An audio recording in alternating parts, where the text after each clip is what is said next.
19 से 21 सितंबर 2025 को आयोजित होने जा रही चतुर्थ श्रेणी कर्मचारी भर्ती परीक्षा 2025 के प्रश्न पत्र को किस तरह हल करें, कितने प्रश्न हल करके आए और हम प्रश्न पत्र हल करने के दौरान किन किन बातों का ध्यान रखें और नकारात्मक अंक 1/3 के नकारात्मक अंकन को हम कैसे बचें, और इन तमाम बिंदुओं पर हम इस वीडियो में संक्षिप्त में चर्चा करेंगे, क्योंकि यह राजस्थान में अब तक की चतुर्थ श्रेणी कर्मचारी की सबसे बड़ी भर्ती है और भर्ती परीक्षा आयोजित होने जा रही है 55,000 पदों पर। और खासकर मेरे ट्राइबल क्षेत्र के विद्यार्थियों के लिए, वो लंबे समय से तैयारी में जूझ रहे हैं, उनके लिए यह परीक्षा लगभग 5,520 पदों पे आयोजित हो रही है। तो बहुत बड़ी भर्ती परीक्षा है और इसमें बहुत सारे विद्यार्थी लंबे समय से तैयारी कर रहे और बार बार हार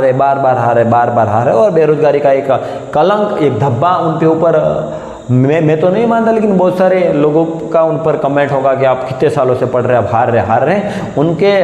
उनको प्रतियोगिता का भी पता नहीं है, क्योंकि विद्यार्थी किस हालातों में लड़ते हैं, जूझते हैं, वो मेरे को खुद को पता है कि मैं लंबे समय से इस प्रतिस्पर्धी परीक्षाओं से मैं जुड़ा हुआ हूँ, मेरे को पता है। तो इसलिए उनको भी एक बेहतरीन मौका है कि इस परीक्षा को उत्तीर्ण करें और सफलता अर्जित करें, क्योंकि बहुत अधिक पद है, क्योंकि एक साथ ट्राइबल क्षेत्र में 5,500 किसी सरकारी नौकरी में चयन के लिए पद हो, ऐसा कभी नहीं हुआ है। तो जो भी विद्यार्थी तैयारी करे उनको जरूर सफलता मिलेगी।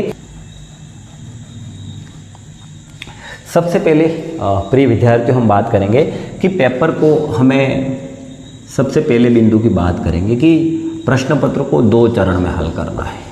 2 चरण। तो पेपर को 2 चरण में हल करना है, यानी कि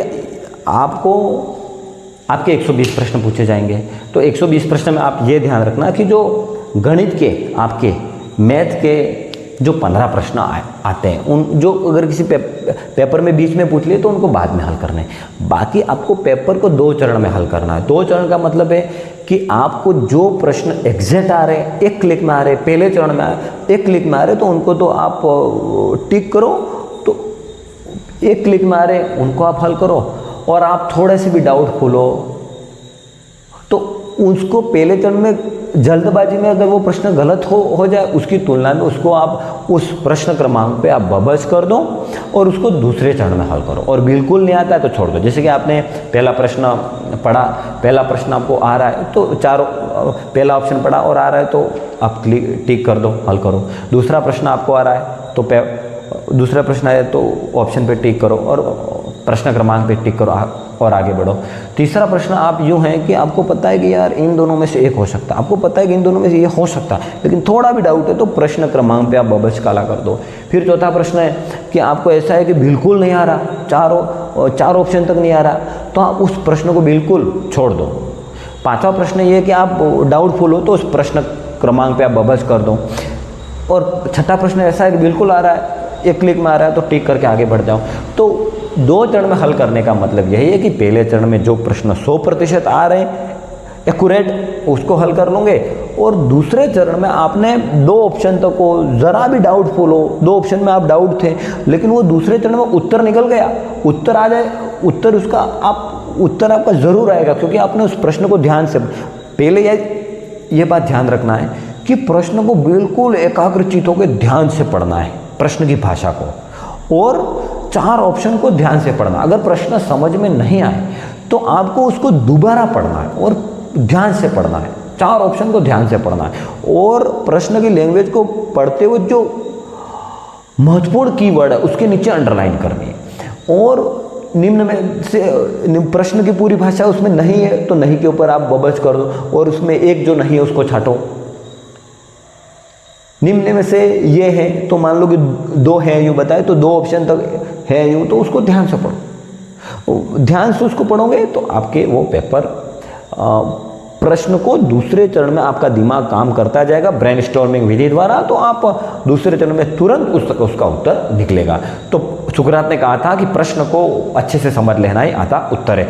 तो बिल्कुल ध्यान से प्रश्न पढ़ना और पेपर को हल करना। तो यूँ करो कि जैसे कि गणित के 15 प्रश्न हैं, तो गणित की बाद में करो। गणित के अलावा जो पूरे आपके 105 प्रश्न हैं, तो 105 पहला चरण हल कर दो, और जो डाउटफुल थे 2 ऑप्शन तक थे उनमें भी उत्तर निकलेगा, वो एक्यूरेसी में ही आता है, उन प्रश्नों का हल कर दो। तो उस तरह आप 105 प्रश्न हल कर दोगे तो आप निश्चिंत हो जाओगे। अब उसके बाद आप गणित के 15 सवाल हल करो। अब उसके बाद आप गणित के 15 सवाल हल करो। गणित में जो आपके उत्तर निकलेंगे, उस जिन सवालों के उत्तर निकल गए उनके हल कर दो। तो पहले आप 105 प्रश्नों को 2 चरणों में हल कर दो, फिर आप गणित के सवाल को 1 चरण में हल कर दो, क्योंकि गणित के तो उसमें कोई होता ही नहीं, जो प्रश्न जिस सवाल का उत्तर निकल रहा है वही आपके सही होगा। तो क्या आपको प्रश्न स्लॉट में हल करना है, स्लॉट में हल करना। स्लॉट का मतलब है कि आप जिसकी प्रश्न पेपर हल कर रहे हो, तो स्लॉट में मतलब 30 प्रश्न। पहले आप 30 प्रश्न हल किए, तो 30 प्रश्न में आपके मान लो कि 22 प्रश्न सही हुए, तो 22 प्रश्नों के उत्तरों को OMR में बबल्स को काला कर दो। तो आपको OMR में बबल्स को 30-30 के स्लॉट में काला करना है। दो तरीके। पहला तो एक प्रश्न आपने हल किया, OMR में बबल्स को काला करो। दूसरा प्रश्न हल करिए, OMR में बबल्स में काला करो।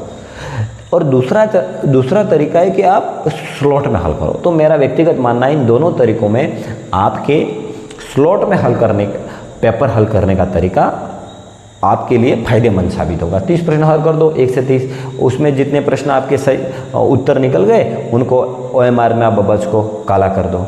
फिर आप 31 से 60 तक प्रश्न हल करो, और OMR जितने प्रश्न आपके हल हुए उनके OMR में बबल्स काला कर दो। फिर 61 से 90 तक प्रश्न हल करो और OMR में आप बबल्स को काला कर दो। सिलेबस जारी हुआ था तब उसमें ये लिखा हुआ था कि आपको ST SC के विद्यार्थियों को और जनरल के विद्यार्थियों को न्यूनतम उत्तीर्णांक लाने जरूरी है। ST SC के विद्यार्थियों को 36% और जनरल के विद्यार्थियों को 40% अंक लाने ज़रूरी है। ऐसा वैकेंसी जारी हुई थी, और वैकेंसी के बाद सिलेबस जारी हुआ था, उसमें इसका यह नियम था। लेकिन और उसके बारे में फिर मैंने वीडियो भी बना दिया था कि इतने TSP में अच्छी खासी पद हैं, और उसमें जीके का पोर्शन भी नहीं था, राजस्थान जीके का पोर्शन भी कम था, तो इसलिए मैंने कहा था कि इतने प्रश्न आपके हल हो गए तो TSP के विद्यार्थियों का चयन हो जाएगा। लेकिन फिर मांग हुई और राजस्थान जीके का भी पोर्शन बढ़ा, और फिर उस संशोधन सिलेबस में आपके 40% अंक जनरल वर्ग के विद्यार्थियों को और ST SC के विद्यार्थियों के 36% अंक लाने का जो नियम था वो हटा दिया है। इसलिए चतुर्थ श्रेणी कर्मचारी भर्ती परीक्षा के सभी विद्यार्थियों को कहूँगा, खासकर मेरे TSP क्षेत्र के विद्यार्थियों को कहूँगा कि 40% और 36% वाला नियम हटा दिया गया है। इसलिए आप इसमें आप भ्रमित नहीं रहे कि हमको इतने प्रश्न सही करके आने ही हैं, 40% अंक लाने ही हैं। ये नियम बिल्कुल हटा दिया गया। आप अब निश्चिंत रहो, पेपर का स्तर थोड़ा लेवल का रहा तो 40% के नीचे वालों को हो जाएगा, और पेपर का स्तर थोड़ा सरल से और औसत से सरल रहा तो अधिक अंक लाने पड़ेंगे। तो ये दूसरे बिंदु की मैंने बात की कि आपके 40% और 36% वाला नियम हट गया। अब मैं बात करूँगा कि नेगेटिव मार्किंग, नकारात्मक अंकन। तीसरे में बिंदु की बात करूंगा, नकारात्मक अंकन। नकारात्मक अंकन, इसमें 1/3 नकारात्मक अंकन है। तो मैं 1/3 की नेगेटिव मार्किंग कैसे होती है वो आपको बताऊंगा। किसी विद्यार्थी ने डाउटफुल 4 प्रश्न कर दिए, 4 प्रश्न कर दिए, और 4 प्रश्नों में आपके 3 प्रश्न गलत हो गए और 1 प्रश्न सही हुआ, तो आपको कोई नुकसान नहीं। 1 प्रश्न के अंक कट जाएगा। 1 प्रश्न जितने अंक का था तो 1 प्रश्न के अंक जितने 3 प्रश्न आपके गलत हो गए, 1 सही हुआ, तो आपके 1 प्रश्न के अंक कट जाएंगे, तो आपके प्लस माइनस बराबर हो जाएगा। किसी विद्यार्थी ने 8 प्रश्न हल किए और 8 में से आपके 6 प्रश्न गलत हो गए, 2 सही है, तो आपके 1/3 में 3 और 3 6 प्रश्न कि अंक 6 प्रश्न गलत हो गए तो 6 प्रश्न तो वो जाएंगे और 2 प्रश्न जो सही है वो भी जाएंगे। तो आपके 8 प्रश्न में 2 सही है और 6 गलत है, तो भी आपको प्लस माइनस कोई फायदा भी नहीं है, कोई नुकसान भी नहीं है। लेकिन किसी विद्यार्थी ने मान लो कि 9 प्रश्न हल किए, 9 प्रश्न में उसके 3 प्रश्न गलत है और 6 प्रश्न सही है, डाउटफुल वाले 9 प्रश्न हल किए 2 ऑप्शन तक, उसमें 9 में से 6 प्रश्न उसके सही है और 3 प्रश्न गलत है। तो 3 प्रश्न गलत है तो 3 प्रश्न आपके 3 प्रश्न गलत है वो तो गलत, और 1/3 में एक प्रश्न जो सही है वो भी जाएगा। तो 9 में से 4 प्रश्न, 3 तो जो गलत है वो, और एक नंबर 3 प्रश्नों का 1/3 में जो इन 3 प्रश्नों जो गलत हुए और एक प्रश्न जो इन 3 प्रश्नों का मैं बताऊं, अब मैं बताऊं प्रिय विद्यार्थियों कि आप किसी विद्यार्थी ने 9 प्रश्न हल किए, 9 में से 3 प्रश्न उसके गलत है और 6 प्रश्न सही है, तो नेगेटिव मार्किंग कितनी होगी उसमें? आपके जो सही है उसमें 1 प्रश्न और कट जाएगा, तो 3 वो 1 वो 4 प्रश्न गलत हो गए, तो 9 में से 4 जाएंगे तो 5 प्रश्नों का फिर भी फायदा होगा। कितना होगा? 5 प्रश्नों का फिर भी फायदा होगा। अब मैं बताऊं कि आपको रिस्क लेनी चाहिए या नहीं। अब 1/3 नकारात्मक अंकन है तो उसमें बहुत सारे विद्यार्थियों का है कि हमको जो प्रश्न 100% आ रहे एग्जैक्ट आ रहे हैं वो प्रश्न हमने हल कर दिए, तो उसके आगे हमें रिस्क लेने की आवश्यकता है या नहीं, रिस्क लेना चाहिए या नहीं लेना चाहिए। तो मेरा मानना है कि आप अच्छी खासे पद है फिर भी प्रतिस्पर्धा तो है, और इस प्रतिस्पर्धा में आगे बढ़ने के लिए हमें कुछ हद तक रिस्क लेनी ज़रूरी है। तो मेरा व्यक्तिगत मानना है कि आपको किसी विद्यार्थियों को यदि एग्जैक्ट 120 में से 50 प्रश्न आ रहे हैं तो वह 50 के बाद वह 12 से 15 प्रश्नों तक की रिस्क ले सकता है। वह भी रिस्क किन प्रश्नों में ले जो 2 ऑप्शन तक है, जैसे किसी विद्यार्थी को 50 प्रश्न एग्जैक्ट आ रहे हैं और उसके बाद वो 30 प्रश्नों में वो 2 ऑप्शन तक फंस गया, डबल डीप में वह है कि ये सही है कि ये सही है कि ये सही है या ये सही है, 2 ऑप्शन तक वह रुका हुआ। और तो अब उसमें आपको 30 में से बेहतरीन 15 प्रश्न छाड़कर जो भी आपके मजबूत पक्ष है, जैसे कि आप राजस्थान जीके हैं, हिंदी है, कंप्यूटर है, उनमें आप रिस्क ले सकते हो। जैसे कि इंग्लिश है, गणित है, उसमें आप रिस्क नहीं ले सकते हो। लेकिन राजस्थान जीके और गणित, राजस्थान जीके और हिंदी का जो पोर्शन है वो विज्ञान और कंप्यूटर का पोर्शन है, उसमें आप उन प्रश्नों में आप रिस्क ले सकते हो। तो जो आपके मजबूत पक्ष है रिस्क लेनी है तो भी जो आपके मजबूत पक्ष है उसमें रिस्क लो।